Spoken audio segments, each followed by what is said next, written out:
Okay. Hello, everyone.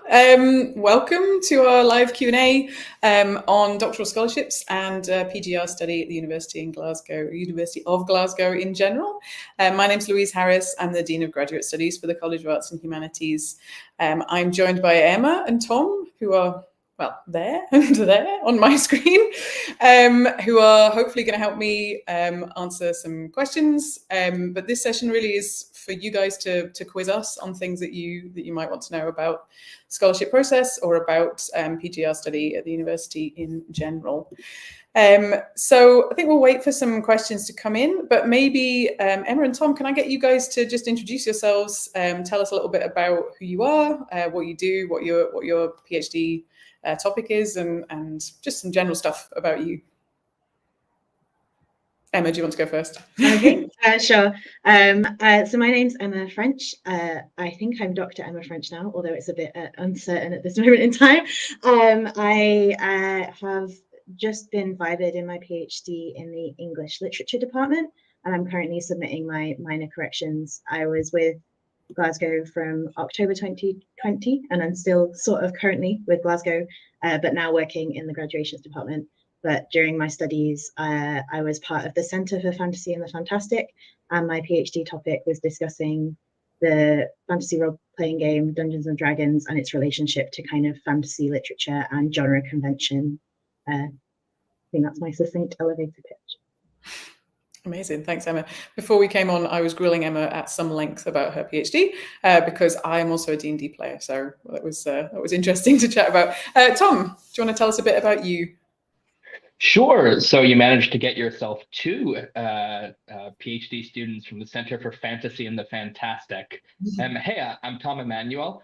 I am in the third year, at the beginning of my third year of my PhD, and I'm in English literature, but I have a background as a theologian and a social scientist, and so I bring together all of those pieces, social sciences, theology, and English literature, as I'm studying how non-religious readers receive the reception of non-religious readers of J.R.R. Tolkien's The Lord of the Rings. And so I'm deep in the weeds with picking through interviews and beginning to,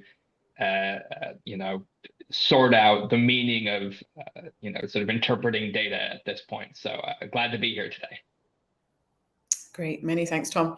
And I obviously also was historically a PhD student many, many years ago, not at Glasgow. I studied down in Sheffield, but my doctorate was in music composition. I'm an audiovisual composer, so I make large kind of installation works for galleries and festivals and stuff like that. So we have a really huge range of PhD students studying within the College of Arts and Humanities, some of whom are doing kind of more desk book-based research or archival research, some of whom, like me, are making stuff and then thinking about the stuff that they're making. So it's a really exciting and diverse bunch of people, I think. Well, I think it's a lovely place to work and study and experience all of these exciting things that people are doing.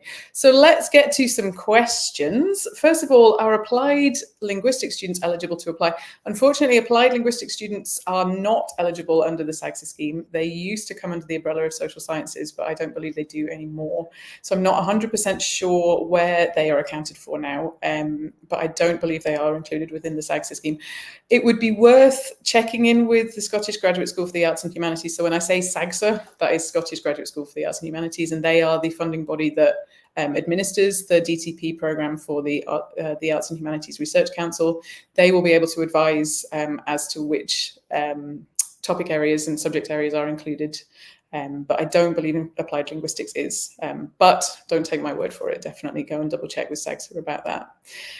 Dreamer on the Run says, I'm going to start my PGR in January. Amazing. Congratulations. I hope you're looking forward to it. I accepted my offer and I'm ready to enroll. Can I apply for the scholarship? You absolutely can apply for the scholarship. Yeah. So you can apply for a SAGSA scholarship up until the midpoint of your PhD.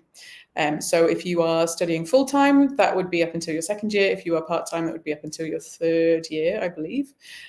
So yeah, you absolutely can apply for that. You don't need to be a new PhD student, you can have already begun your studies, and we have had quite a lot of success with PGRs applying when they're midway through their studies.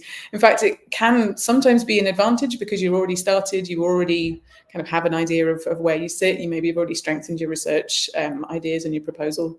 So yeah, you definitely can do that. Okay, Oliver, hello. I'm applying for the PhD in Scottish Literature, and both the PhD program application and the scholarship application require a research proposal. But can this be exactly the same one? It absolutely can, yes. We're not going to make you write two. So you will submit a research proposal with your application to study here, and then that will form the basis of the proposal that you put into the application. They will probably be slightly differently configured just because in the SAGSA application you have to address different criteria and different categories, but they can fundamentally be based on the same document. So yes, you don't need to do that twice. That would be a little bit hellish. Okay, Dreamer on the Run, can you tell us a bit more about jobs we can get in the university related to our PhD, for example, research assistants? Okay, so one thing that you definitely can do related to your PhD is GTA work. So GTA stands for Graduate Teaching Assistant. Emma and Tom, do either of you guys have experience of working as a GTA? Do you want to tell us a little bit about that? Emma? Sorry to pick on you. So I was a graduate teaching assistant in the English literature faculty. I taught English 1B, which was the kind of introduction to the novel course. And then as I gradually gained more experience, that was just kind of from second year onwards, you're able to do GTA work and you get handed kind of classes in the first or second year courses. But as I gained more experience as a GTA, I also got more opportunities to teach in other contexts. So I managed to teach lectures, for instance. I also was able to run a seminar for master's students, only 1 week because you can't run a full course at master's level as a PhD student. And I was also involved in the teaching and convening of an international summer school, which is one of the kind of programs that are run in the summer, like a 2-week, I guess, like short course that international students can take here at Glasgow. So that was a good kind of piece of career progression in the sense that I was able to like start almost planning curriculum activities because of this 2-week course and its structure, and delegate out lectures and seminars to my colleagues and friends and peers, etc. So that's the kind of teaching I've done here at Glasgow. Amazing. Thanks, Emma. Tom, do you want to tell us about your experience? Sure. And since Emma's, quite at the end of this, I haven't had the opportunity to do as many things. But I did teach during my second year in English literature. I taught poetry 1A. And this year I'm teaching in the School of Theology and Religious Studies. So which required a separate application because they're not exactly the same job. But this is definitely my wheelhouse in a way that English literature actually isn't.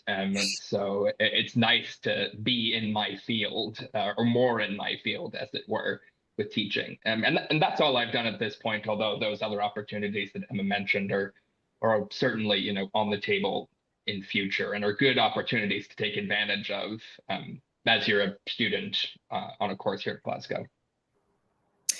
Yeah, so what we try to do is offer everyone who is undertaking a PhD the opportunity to act as a GTA at some point during their studies. It's not required, you don't have to do it, but it is something that we think is really good preparation for kind of future work, whether you decide to stay on into academia or kind of look for jobs outside of academia.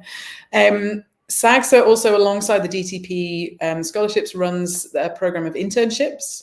And a lot of our PhD students take up the opportunity to go and do those. They're often kind of research-based, but based within organisations outside of the university. So they might be working on a particular project for, let's say, the Alistair Gray Archive, and they will give you kind of complementary kind of career development skills alongside the sort of research-based skills that you develop through your studies. There are also internships within the university. So quite often specific standalone research projects will have short-term kind of research internships or assistantships attached to them. And that's something to look out for as well. And it might also be that, if your supervisor is running a funded project that has a particular thing that they need help with, that's potentially something you could look to do as well. So there's quite a lot of different opportunities to expand outside of your sort of particular very niche research area. Jenny asks, which subjects are included? Celtic and Gaelic, absolutely. Theatre is also included. Basically, pretty much all subjects based within the College of Arts and Humanities are included in the SAGSA scholarships. But the best thing to do is there's a fantastic guidance document on the SAGSA website, which details exactly which subjects fall under the SAGSA remit, but also importantly, which panel they fall into for assessing the scholarships. So when you submit a scholarship application, it goes to a panel to be assessed, and each panel has a particular set of subject areas that falls under it. So it can be really useful to know where your application is going to be assessed, and also even potentially who is on that panel from within Glasgow, because your prospective supervisor might be able to ask them for any kind of guidance or pointers on, you know, what makes a successful application in that area. So yeah, okay. Hello, Cardelan. I made my formal application to Media and Cultural Policy PhD research. Would it be possible for me to learn about other funding and scholarship opportunities in the UK? Okay, so other scholarship funding and opportunities that are available here, you can find through our postgraduate funding database. And hopefully we can put a link to that in the chat. Basically, it's a database of all the funding that we have available. You put in the program that you're doing and the level and when you're starting, and it will bring up everything that you might be eligible for. So for example, if you are a Chinese student, you might be eligible for the China scholarships, China Scholarship Council scholarships. There are lots of scholarships in that title. There are also other kind of standalone scholarships that might be available just in your subject area. So it's worth having a look through that database and seeing if there are particular things that maybe you qualify for that you're not totally aware of. In terms of other funding, there we go. There's a lovely link just popped up. Thank you very much. In terms of other funding outside of the university, it's worth having a chat with your prospective supervisor. They will know what is particularly available in your area or where to look for that. It can be as simple as getting onto things like mailing lists for those kind of opportunities, but it's definitely worth having a chat with your prospective supervisor about that if you have one in mind. Okay. Hello, I am a 2025 PhD offer holder and I intend to apply for scholarship. Is there a preference for the project to have a UK-wide impact or an international one? There isn't a preference in either direction. It's about the quality of the research and the quality of the proposal. There are strategic themes that SAGSA is particularly interested in, and again, those are detailed in the guidance document, so it's worth having a look at those.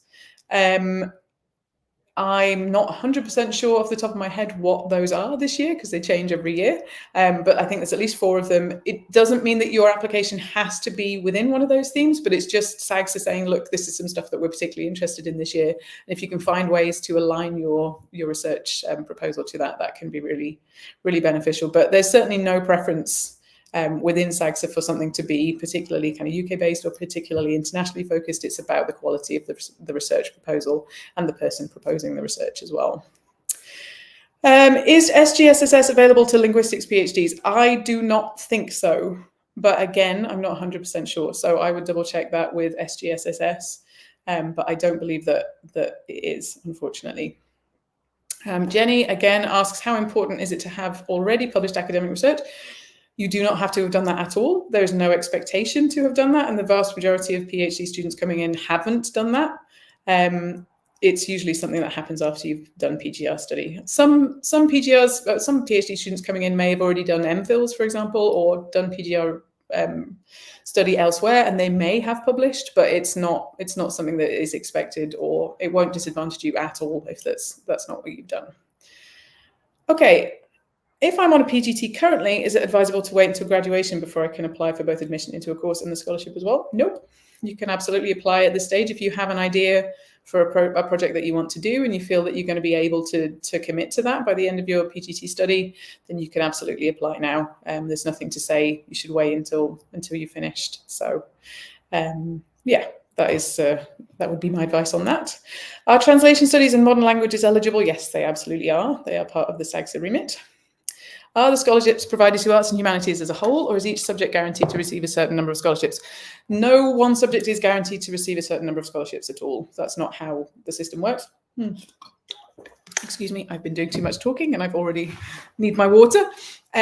So there isn't kind of a ring fencing or a benchmarking of a certain number of scholarships to particular subject areas. It is all done on the quality of the applications that come in. So yeah, there isn't kind of a system that works in that way. Hello, Ali. With a bachelor's in communication and IT and a master's in social communication sciences, do I stand a good chance of receiving a scholarship for a PhD? So what I would say is it's incredibly competitive getting a SAGSA scholarship. There is a very small number of them. We usually get around 14 or 15 in total, but bear in mind that we put forward 60 to SAGSA. So our success rate is good amongst Scottish institutions, but it's incredibly competitive, and it's competitive at university level before it then goes to SAGSA level. Your qualifications are important, but they count for 6 marks in the overall grading of the SAGSA scholarships, whereas your research proposal counts for 14. So they are a very minor part of the overall points that are awarded. They are, of course, important, but they are not the be-all and end-all at all. And I think it's really difficult to think in terms of having a good chance of getting a scholarship. I guess what I would say is, so not only am I Dean of Graduate Studies, but I have also previously sat on a SAGSA panel for the DTP process. Pretty much every application that we look at is worthy of funding. There just isn't enough money to fund all of them, unfortunately. But there will be a lot of applications that we think should get funded that unfortunately don't. That is just the nature of the funding landscape, unfortunately, within the arts and humanities. But yeah, I wouldn't think too much about your qualifications. They are, of course, important, but they certainly don't guarantee anything, unfortunately. Okay, is media and cultural policy related topics suitable to apply? Absolutely, yeah, that is definitely an area that we've had quite a lot of success in the past. Hannah asks, I'll be starting a PhD in American literature in October 25. Is there an internal deadline for the institutional recommendation? So the internal deadline for everything, so for the SAGSA scholarships and the PhDs, the college scholarships, is the 2nd of December. So that is our internal deadline. Beyond that, we don't accept any further applications. So that's it. That's the cutoff point for that. Okay, Juliana says, what are your advice on what to focus on the application proposal for someone that never applied before? That is very tricky, as it depends on your topic area and what you're interested in exploring. I think what makes a distinctive research proposal is being able to talk about why the thing that you're doing is important, not just to you and your research area, but why it's more broadly important. So why is the research that you're doing going to have kind of resonance and significance outside of just the knowledge for knowledge's sake, which is obviously important, but what we're looking for, what SAGSA are looking for is the ability to be able to express why your research is significant more widely. What does it do outside of the little tiny research context that you're based in? Outside of that, one of the things that SAGSA are looking for is a clear sense of how the project will develop you as a researcher. So what training needs do you have? How are you going to address those? Also, how are you going to work with external partners? So what's the potential for knowledge exchange in your work? What's the potential for impact outside of your particular research context? Again, I would really recommend having a look at the SAGSA guidance document. It breaks down the application in minute detail, talks about what is being asked in each section, and how you might be able to frame your research into that particular criteria. So definitely take a look at that. Okay. I was under the impression that the internal deadline for the department to put forward proposals for consideration for SAGSA was on the 2nd. So the internal deadline of the 2nd is the deadline for you to submit an application to us for both the scholarships and for admission to the university if you don't already have an offer in place. That is the cutoff. So that's the point at which you cannot submit after that stage. The subject area that you are applying to will then agree which applications it wants to put forward to the college ranking. And then from there, the college decides which application it wants to put forward to SAGSA. So it's kind of a 3-stage process. Hopefully that answers your question, but please do follow up in chat if there's something else that you want to ask about that. We should have the proposal in at least a few days before then. If you mean potentially for your supervisor to have a look at and give feedback, then I would give them as much chance to do that as possible. I'm working with a couple of my own current and prospective PGRs at the moment on this, and I'm already batting drafts back and forward. So the sooner you can get that process in place, the better. But by the time the 2nd comes around, it needs to be completely nailed down in place in the application form and submitted to us. Okay, any more follow-up questions on that? Okay. Ooh. seem to be out of questions. Amazing. All right. So maybe I'll just ask Tom and Emma some questions until something else pops up for us to ask. So what was the application process like for you guys? Were there things that you found particularly difficult, or that you sort of wish that you'd known ahead of applying that might have made life a little bit easier for you? So I am a UK-based student. So the thing that was challenging for me was that I hedged my bets by applying to multiple places, which meant I was kind of grappling with multiple different kind of incremental funding application deadlines that were all kind of at similar points in time, but all slightly different, and like tweaking my applications depending on the feedback of the prospective supervisors in each place. And if there are any UK students in the chat, you might know that you can only kind of take one application forward per consortia, but I kind of played the field a bit in the hope of trying to get a PhD funded somewhere. So I think it was just keeping on top of all the different deadlines, all the slight incremental requirements that differed from each consortia, which was the same pot of money but a slightly different process to like apply for them as it bled out into these different areas. I think kind of just making sure that your application is tailored, as we've kind of said, not only to showing what you plan to do, a synopsis of your research, but kind of making an argument for why it's important, but also why it's this institution that you've chosen to be at. So those kind of small tweaks or tailorings that changed depending on, I ended up with 3 different applications essentially from the same like project proposal based on which supervisors I was going with, what the requirements of the DTP was. So I think it was just kind of keeping a clear vision of what I wanted to do, but then also balancing all these different requirements of the different application processes and keeping on top of deadlines, because they do vary between institutions and then between consortia as well. It was a very busy time in the lead up to December in the year before I started my PhD. Yeah, and plus that was during COVID, wasn't it, Emma? So doubly difficult, I would imagine. Unfortunately, I submitted all my applications in January 2020, and then I was like, oh, I can have a social life again, and then February 2020 obviously hit, so that was a bit brutal at the time. But yeah, so I started my PhD in COVID, but luckily all the applications kind of took place just before. Okay, that sounds like fun.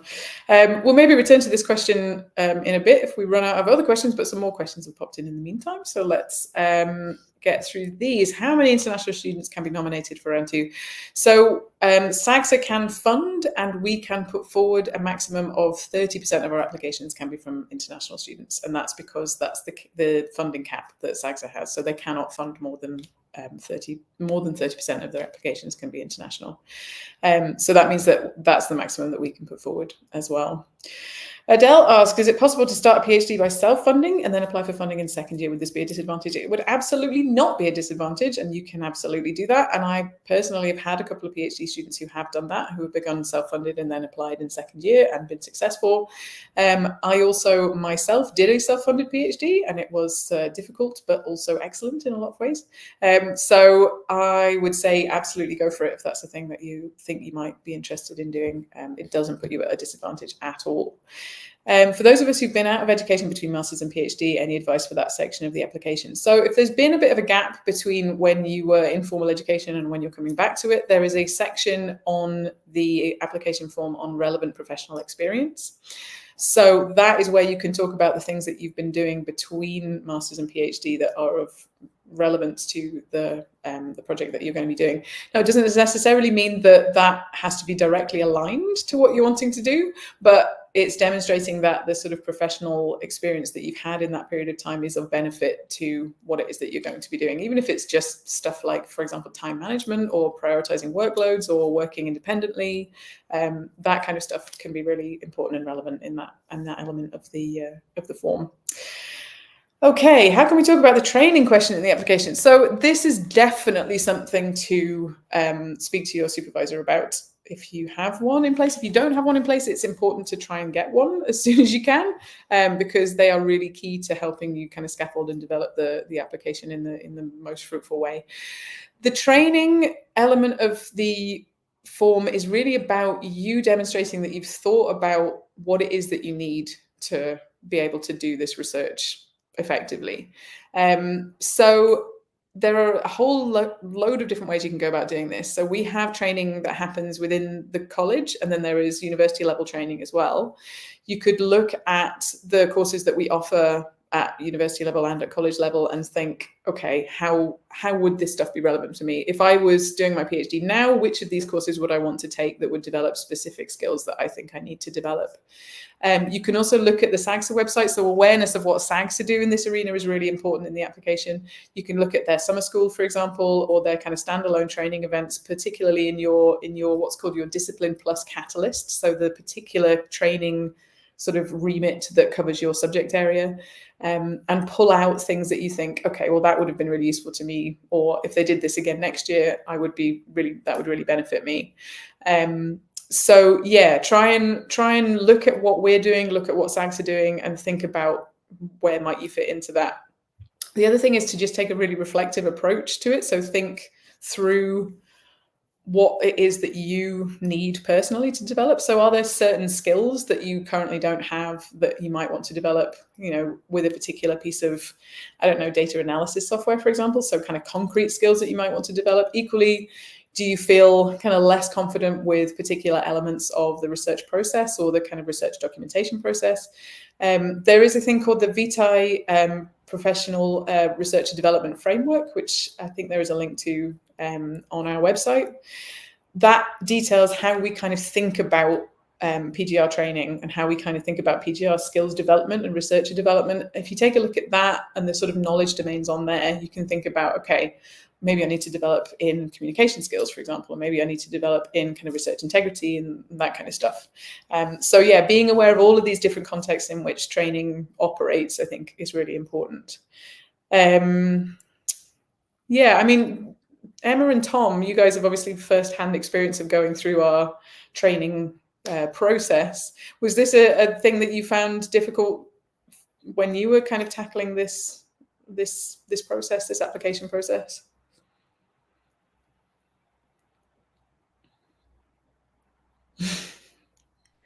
Sure. So I didn't necessarily find it difficult, but that's because of the sheer number of conversations I had with my supervisors about what this project was going to look like. And because of the interdisciplinary nature of it, where it involved both training in sort of literary studies, but also training in ethnographic methods and interviewing and the use of data software. It was the kind of thing that was very easy.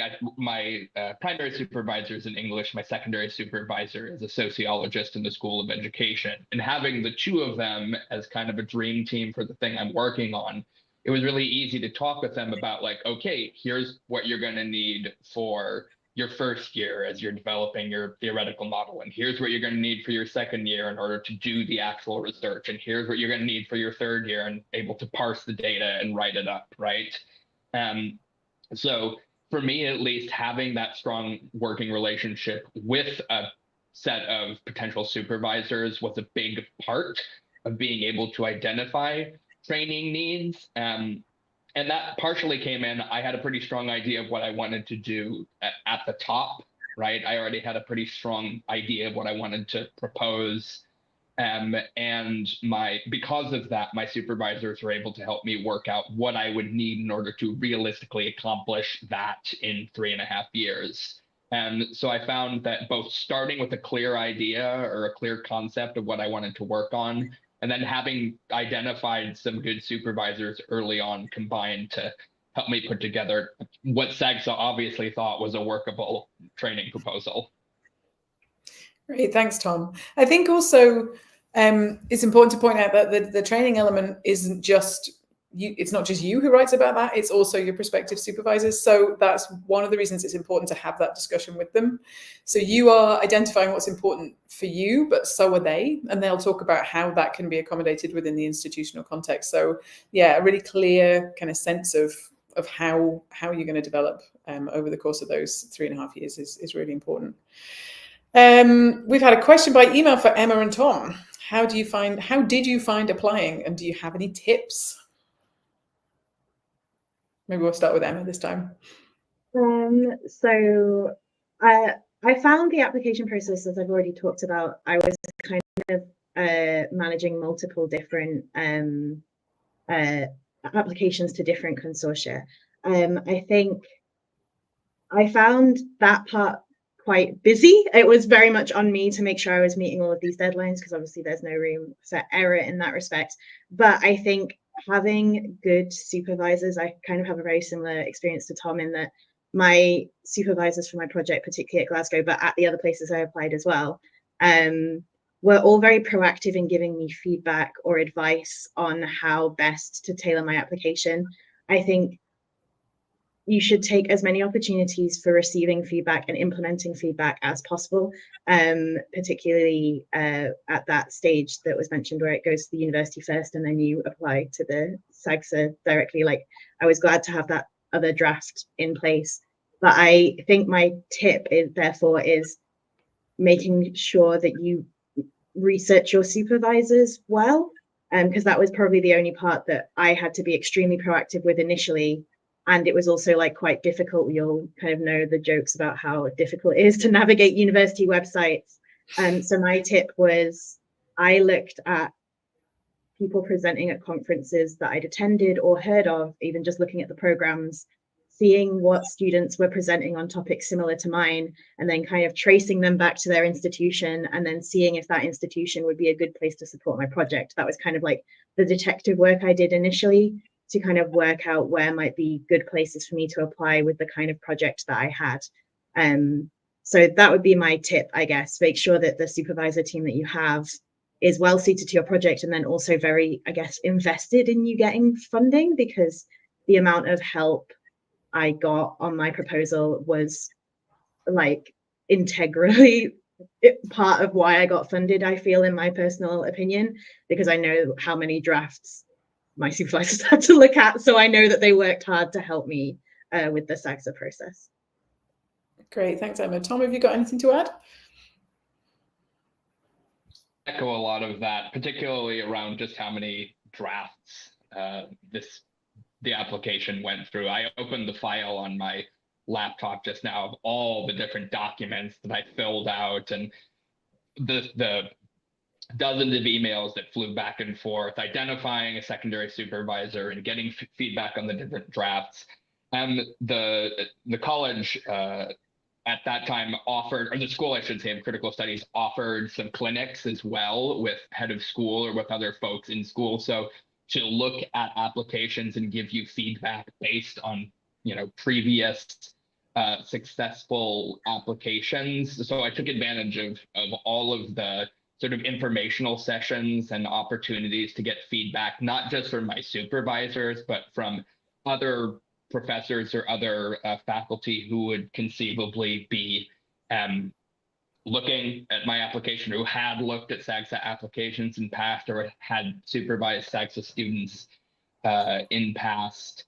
I would also, I did have a somewhat different experience from Emma insofar as an American student. Glasgow was pretty clearly my pick for where to do my particular PhD, because we have a Center for Fantasy and the Fantastic, because my supervisor here is a sort of world-renowned Tolkien scholar. And so I think that not having to, or not trying to put together a bunch of different funding applications for different consortia here in the UK was probably also helpful, because it became a part-time job basically for the 5 weeks between when I identified my lead supervisor and when I put in my application. That was nights and weekends basically. It's just slamming this thing together and getting as much feedback and rewriting as possible to make it as strong as I could. Yeah, absolutely. Thanks, Tom. Thanks, Emma. So next up, my project involves working with other organizations. My main organization does not have the resource to apply for a CDA. So for those unfamiliar, CDA stands for Collaborative Doctoral Award and is a slightly different funding process to the DTP. Will this impact my application for a DTP? Absolutely not. No. In fact, it can be really positive when applying for a DTP if you have a partner in place that you want to work with, because you've already built in opportunities for knowledge exchange. You've already built in evidence of working effectively with an external organization. So it definitely will not impact or disadvantage a DTP application at all. Okay, another question by email. How do I successfully find a supervisor? So you can look on our website at the people who work in your subject area and look through their research interests. The one thing I would say is that relies on our academic member staff having updated their website, because they have individual control over their staff page. And I will also say that I, for example, am absolutely woeful at updating my university webpage, and I'm not the only one. So although it might detail our research kind of interest and expertise, it might not have a complete picture of sort of where we stand with research supervision. Probably one of the easiest things to do is to get in touch with the PGR convener in the subject area that you are interested in working in, because they will know who is there, what their interests are, and who to potentially direct a inquiry from you towards. They will also should know the capacity that academics within their subject area have, because an awful lot of our academics already have a lot of PhD students, so they might not be in the position to take on more at this stage, but they also might know of someone else who has the capacity and is in a very closely aligned research area. So that would be my principal recommendation, would be get in touch with the PGR convener in your subject area, and that will be detailed on the website as to who that is. If you struggle to find that out, then get in touch with the PGR convener in your school that you would be based within. So we have 4 schools within the college. And if you still can't find out who any of those people are, then get in touch with the graduate school directly at gradschool.arts@glasgow.ac.uk, and we can point you in the right direction of someone to talk to about identifying a supervisor. Okay, I haven't submitted my application yet as I'm currently in the process of finalizing supervisors. Do you think it's feasible to have everything in place before the deadline? It is potentially feasible, but it's quite a short period of time now before the deadline. We're less than a month away. So I would say it is doable, but it's going to be tight. So get things in place as soon as you possibly can if this is something that you think you are going to want to do this time around. Are there other opportunities for funding I've had to defer for next year? So next year, the SAGSA competition will look slightly different because there is a change in the way that the AHRC is funding doctoral training programs. We don't at the moment know exactly what that will look like, but there will be some scholarships. It just won't operate in exactly the way that it does now. So unfortunately, at the minute, I can't say it's going to look like this because we just don't know. We don't know what's going to happen in a few months' time. So apologies to not have more information there. But yeah, there will be opportunities for funding, but we just don't know what they're going to look like at the moment. Okay, I've secured one supervisor and I'm looking for a second. What would you advise in this situation? I would advise speaking with your primary supervisor, who might be able to suggest someone who could work as a secondary. Again, if that doesn't yield results, speak to the PGR convener in your subject area, and they should be able to suggest someone who might, even if it doesn't look like they're directly aligned to your research area, they might have complementary skills that could, really help you develop in a particular area. So yeah, speak to your supervisor, speak to your PGR convener, they should be able to help. If the prospective supervisors are not responding, what do you do going forward? Again, PGR convener in your subject area, get in touch with them directly. They may know why perhaps there's a hold up with that particular person. It might be that that person is at capacity or they're on research leave or who knows. But they should know what's happening with this sort of PGR landscape in your subject area. So speak to your PGR convener if that's happening with you. Thinking about it, if you did start without funding and used an SFE loan, my BA and MA loans come out individually from my pay. Would the PhD loan be a third payment or just I'm afraid I have absolutely no idea. So that would be a question for potentially our finance office. but maybe drop the graduate school directly an email and they'll be able to point you in the right direction. When it comes to loans and stuff like that, I have literally no idea. So I'm not gonna try and answer it because I'll just say something completely incorrect. So apologies, Betty, for not being able to be more use there. Catherine, how often do you find yourself meeting with supervisors and also with peers? Is it isolating? I think this is a question for you guys, Emma and Tom. How often do you meet with your supervisors, or did you? And how often do you meet with your peers? And is it isolating? From the full kind of 3.5 year to 4 year process, I think the pattern is typically in the beginning, you meet up more frequently just because you are kind of starting an entirely new kind of mode of work. So I think it was monthly to begin with, just to have check-ins on like how what progress feels like in a first year, where you're kind of there's a steep learning curve, and then it kind of tapers off as you get into the swing of research. The interactions with peers is very dependent on kind of what structures your department already has in place. So we're both quite lucky because the Centre for Fantasy consciously tries to meet up and create meetups for PhD students. But that is only one level, I think, because as a personally quite introverted person, the thing I had to learn was that you control how often you meet up with your peers and colleagues. You can be the person that makes the change you want to see in the world. Like if you want to set up study sessions or workrooms or those kinds of support networks that do prevent the PhD feeling isolating, some of that work is on you, right? Like you can actually create those support networks external to the things that your department is putting on, which can be sending a group email, which can be mortifying in the beginning, or by having created those relationships at conferences or internal events like the ones that the Centre for Fantasy organises. So supervisors was monthly to then 6-8 weeks for me personally, once I was in the swing of research. And then with peers was me realising in the second and third year, when progress can become difficult to measure at times just because everyone's writing process is different, I was trying to meet up with my peers kind of weekly to fortnightly so that we had some accountability, but also some support. And that is obviously something that we organised amongst ourselves rather than necessarily having it organised by our department, who does monthly meetings. That's my answer to that question. Thanks, Emma. Tom, do you have anything to add? Yeah, I would basically agree. At the beginning of my PhD, particularly the first year, there were more frequent meetings, about once a month. And lately, and then it becomes one every 6 weeks, one every 2 months. It kind of depends on where you are in your research process and when it even makes sense to submit something for your supervisors to look at. And by that time, you have a better relationship with them, so you're more able to shoot them an email or just, to ask them something quick in that way. I will say that I came to the UK from the United States with a young family. My wife and our 2 small children, who are at this time 2.5 and 3.5, came with me, which is wonderful. I'm very glad to have them, have access to, council subsidized childcare. And it means that my ability to have a social life is straightened somewhat. So it is also dependent on where you are in your life and what kinds of relationships are operant there.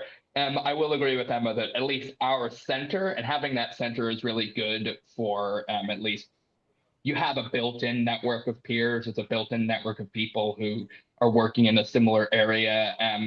But I'm not the best person to ask about how to build a social network, because most of my social network is 2 very small people crawling all over me. And I just wanted to add, because that was like, I know that the answer is very specific to the Centre for Fantasy there, but like getting involved in kind of conferences or projects that might be run in any faculty or department is also a good way to make those support networks. If you're like, we have a centre that is deliberately constantly arguing for its existence and puts on a lot of events to continue to argue for its existence. If you do not have that resource, then you can, like, just by working on voluntary committees or conferences, or presenting at conferences even will again kind of make those support networks for you if you don't have access to an immediate centre. Mm-hmm. Thanks both of you. I think one thing I would just add to that is, as a graduate school, we are constantly trying to build community, but it's really difficult for us to do because we don't really know what PGRs want. We aren't PGRs. We don't, every PGR context is different. So Tom's obviously come with 2 small children, and having a 1-year-old myself, I know that means you never leave your house except when you're doing work.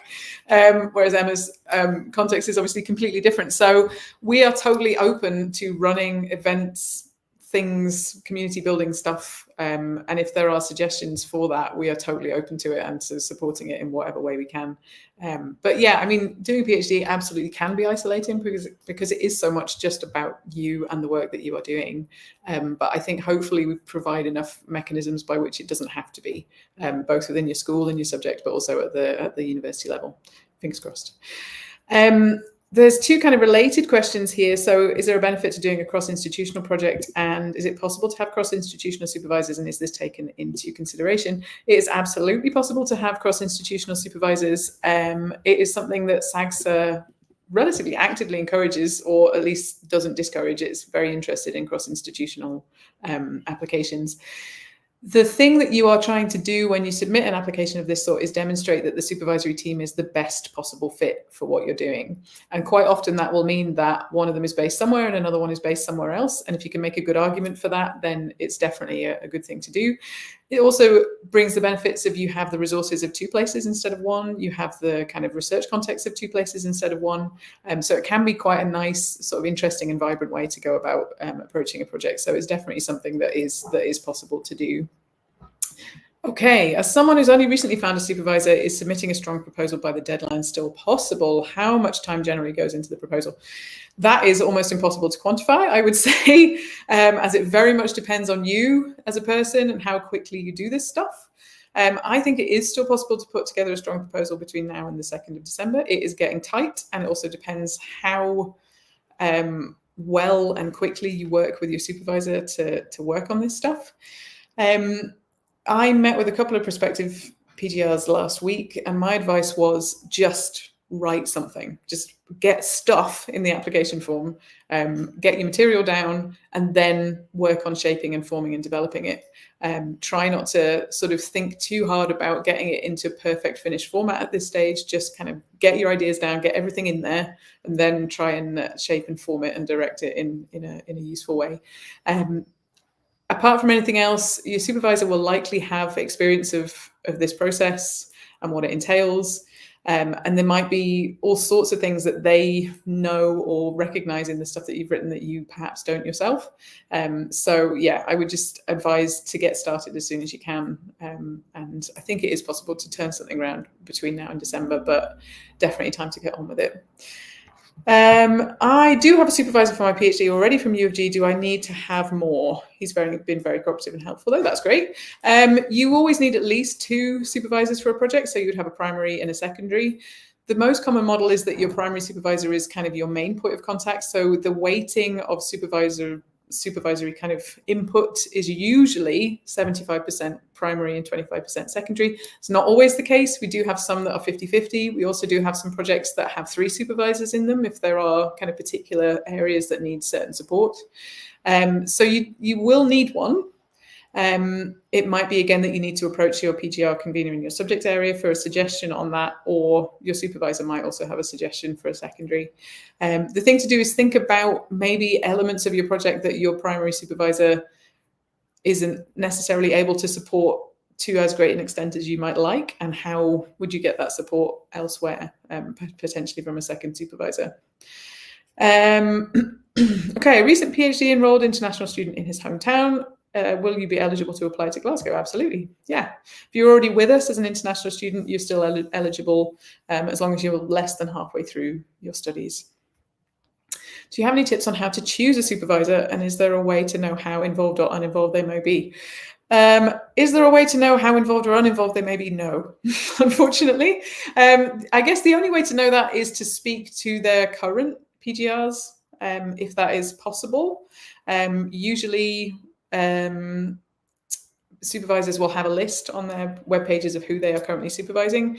If you know any of those people, you can have a chat with them about it, but it's not really possible to know how involved or uninvolved a supervisor is going to be. The one thing I would say is we do have effectively kind of a contract or a set of regulations that we work to, whereby we should see our PhD students at least every month to 6 weeks. So that's kind of the standard process that we work to. It also very much depends on the nature of the supervisory relationships that you define with each other.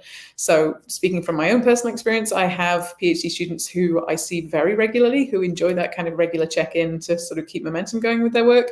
Equally, I have PhD students who I see maybe once every 4 months, so I won't hear anything from them for ages, and then all of a sudden an enormous amount of work will arrive and we'll have to get through that together. So part of those early stage discussions with your supervisor are figuring out what is going to work best for you in terms of developing your research, and that will likely shift as well as the project develops. In terms of tips on how to choose a supervisor, maybe you guys can take this one, but I think what I would say is obviously alignment to your research area, someone who is going to be able to support and develop your work, perhaps even in directions that you wouldn't have anticipated. You need that sort of disciplinary expertise, but it's also important to work with someone who you can work well with, who you enjoy talking to, who you kind of can feel like you can develop a good kind of rapport and a good relationship with. Guys, is there anything else you would add to that? I mentioned that thing earlier about looking through conference programs or attending conferences to just see what students are presenting on in your area. And then if there is a group of people from a particular area, for instance, in fantasy, there are a lot of people from Lancaster. So I was like, oh, I should look at Lancaster, because I could see that they had lots of people, a decent amount of people working on fantasy. So that was a good lead to look for potential supervisors. I also just wanted to add that I found the funding application process kind of test driving the relationship with your supervisors, in the sense that you are testing how well you work together, how well your feedback kind of synergizes with what your vision for the project is. And I think personally, I went with the place where that vision stayed at the clearest and most to what I wanted. So I think that is a way to know how involved or uninvolved they will be. If they are helping you with your funding application, that's very indicative of the investment that they will have in your project going forward in the years to come. I just wanted to add that as well. Yeah, that's really good advice, actually, Emma. Thank you. Tom, do you have anything to add? Yeah, I completely agree with Emma, particularly about that point. That was how I knew I'd found the right supervisors. This might sound flippant, but I asked Twitter, hey, does anybody know where would be a good place to do a Tolkien PhD? And I found people who had been through Glasgow and who had my supervisor supervise their PhD projects. And it turned out that I knew of her and had read some of her work. And so your social network, depending on what your social network looks like, may be a source of information you don't realize. It's worth reaching out, particularly if you're already involved in academia, to just people and ask them, hey, do you know anybody? Hey, does my following on Twitter know anybody? That's honestly the way that I found out about the Center for Fantasy here at Glasgow and ended up doing my PhD here. Yeah, I agree. I don't have a Twitter following, but I asked around. I had friends who were doing PhDs at Glasgow. I had friends who were doing PhDs in other places, or people that weren't in academia, but kind of attended conference circuits. So there was lots of resources I could draw on in that way, which I'm very lucky to do, which is why I recommend programs if you're not if you're completely outside of academia at the moment, and I don't want to exclude people who are maybe coming in. If you find conferences in your subject area, you can usually find a program, and that will give you an idea of what topics are being discussed and at which university, which can be a way to circumvent some of that ear to the ground stuff if you're not in it for the moment. Mm-hmm. Amazing. Thanks, guys. That was really helpful. Okay, I'm conscious that we are short on time, so I'm going to try and whiz through another few questions. How much research did you do for the proposal? It's hard to know if I'm overdoing it or not citing enough for only 1,000 words. 1,000 words is indeed a very small amount. There is no expectation that you will provide references. Obviously, citations are probably going to be in there, but you don't need to do a reference list or anything like that. It doesn't need to be sort of it's really hard to describe, but basically what we're looking for is like clear evidence of knowledge of the field. So clear, concise evidence. We don't need you to tell us exactly everything that's happened in that field in the last 50 years. What we need to do is a very brief summary of this is the context that I'm working in and this is how my research is going to slot into it. So it should be primarily about the thing that you want to do, whilst also showing evidence that you know the context that that's going to sit into. Again, in terms of overdoing it or not citing enough, speak to your supervisor. They will be able to advise as to whether that is, you're kind of hitting the right note there. If my research was not deemed worthy of AHRC scholarship, can I suspend my place for a year and apply for funding within the UK? If so, can you send me a website? Yeah, you can absolutely defer your place for a year. In terms of applying for funding, like I said, we don't know what the funding landscape will be like next year, but you can always look at the university's funding database, which we had a link come up to earlier, and I think hopefully we can have that again. So yeah, keep an eye on that for other potential sources of funding. When reaching out to potential supervisors, is it better to already have research proposal ready to send them? It certainly can help, yeah. If not a fully fleshed out proposal, then a decent idea of what it is that you want to do. So maybe a research question and a brief summary. So yeah, you don't need to have fleshed out the full kind of 1,000 words, but definitely as much kind of detail as you can give ahead of time, the better. From a supervisor perspective, it just reduces the amount of legwork that we have to do. If my second supervisor is from another Scottish university, should I put that on the internal application? Yep, you absolutely should. For Emma and Tom, did you have a main alternate option, a plan B, if you didn't get the DTP? And is there anything you would recommend? My answer is very intense, which is that I did, as I said, I applied to multiple places. Like that was the way that I kind of hedged my bets. I applied to Glasgow, I applied to a Welsh DTP, and then I also applied to the Northern England DTP. I'm not sure I would recommend that route in hindsight. I was trying to like maximize my ability to get a PhD place. Whether that was healthy at the time or not is not, that was my plan B. That's all I can give for that answer. Other than that, I think I would have probably found a job outside of academia personally, but I know many people who are self-funded, and that is, it was just the nature of my project meant that I couldn't kind of afford to self-fund. Thanks, Emma. Tom, did you have a plan B? Well, I was working outside of academia. I'd actually taken a break between my masters. I was working in church, as a matter of fact, in my quote unquote day job. I'm a minister. So I was doing that and wasn't necessarily looking at applying for other PhD programs in the UK. So it wasn't a question of obtaining funding here. So I'm not particularly helpful, but I was already outside of academia, and any other options I would have been looking at would have been probably in America, just for financial reasons as much as anything. I certainly couldn't have afforded to come to Glasgow or any other UK institution on international tuition and that sort of thing. So the funding was make or break for my PhD application here.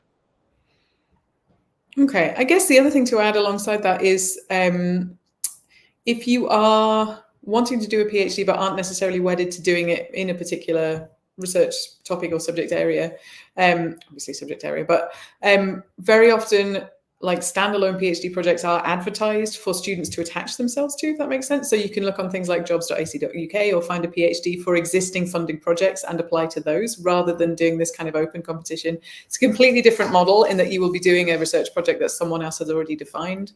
But let's say, for example, you are based in music and you really want to do a music PhD that is kind of historically focused, but you can't get funding to do the specific thing that you want to do. You might find one that is still kind of within your particular area of interest, but that already has funding attached to it. So it's definitely worth looking for that kind of thing as well. Does giving references of PhD students we met before in U of G within U of G affect the acceptance? I'm not sure I fully understand that question, to be honest. I don't know if you can maybe rephrase that for me. I don't know that referencing existing PhD students in the university in your application has any impact on it whatsoever. I wouldn't have thought that it would do. I guess the only thing that might indicate is that you're already aware of the research context and the sort of environment that you'd be working in. But yeah, I don't think that would have any impact on whether you'd be likely to be accepted or not. Okay, I think we are at the bottom of our list of questions, and I think we're also at the end of our time. We've done an hour, so amazing. Well, thank you, Emma and Tom. That was fantastic. And your answers were, I thought, incredibly helpful. And yeah, really good to have your perspective on things, because obviously my perspective and your perspective is an entirely different one. So it's really good to have that kind of insight. And yeah, well, thanks very much to everyone for coming along and for asking really interesting and insightful questions. And yeah, if you do have any follow-up questions, please do email the graduate school directly. Even if we don't know the answer, we can usually point you in the direction of someone who will. So yeah, do get in touch if you have anything further that you want to ask us. Otherwise, thanks very much. I think that's us done.